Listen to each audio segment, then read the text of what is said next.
நீ எனக்கு ஓட்டு போட வேணாம், என் தங்கச்சி ஆன்சி சோபாராணிக்கு ஓட்டு போட வேணாம். மூச்சுக்கு 300 டைம் சொல்றீல்ல, ஈழத்தமிழர்களை கொன்று குவிக்கும் போது கலைஞர் வேடிக்கை பார்த்துக்கிட்டு இருந்தாரு, ஒன்னும் பண்ணல அப்படின்னு. நான் கேக்குறேன், ஈழத்தமிழர்களை கொன்னு குவிச்சாங்கல்ல, அப்போ நீ எங்க உட்காந்து புடிங்கிட்டு இருந்த? நீ என்ன பண்ண? நீ தான் துப்பாக்கி சூடு பயிற்சி எல்லாம் எடுத்திருக்கில்ல, அண்ணன் தான் உனக்கு AK-47 எல்லாம் கொடுத்துருக்காருல, எல்லாம் சொல்லி கொடுத்துருக்காருல. அங்க ஈழத்தமிழர்களை கொன்னு குவிக்கும் போது, அங்க போர் நடந்துகிட்டு இருக்கும் போது சார் எங்க உட்கார்ந்து இருந்தீங்க? சார் என்ன பண்ணிட்டு இருந்தீங்க? பதில் சொல்லுங்க. சொல்ல முடியாது. சரி, ஓகே, நீ அதுக்கு பதில் சொல்லல, ஓகே, விட்டுருவோம். அடுத்து ஒரு கேள்வி கேட்கிறேன். நீ கட்சி தொடங்கி இந்த 15 வருஷத்துல இலங்கையில இருந்து அகதிகளா நம்ம தமிழ்நாட்டுல இருக்காங்கல்ல மக்கள், அவங்களுக்காக நீ என்ன பண்ண?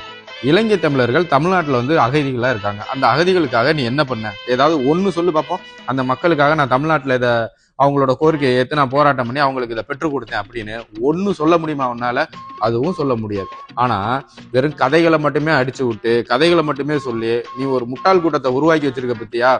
அதுக்கு கண்டிப்பா நான் கைதட்டுறேன். ஏன்னா நீ என்ன சொன்னாலும் கீழே உட்காந்துக்கிட்டு கைதட்டிட்டே இருக்கானுங்க. இப்பேற்பட்ட ஒரு முட்டாள் கூட்டத்தை தமிழ்நாட்டுல உருவாக்கி வச்ச பெருமை அண்ணன் சீமானை தான் சேரும். சாரி, நடிகன் சீமானை தான் சேரும்.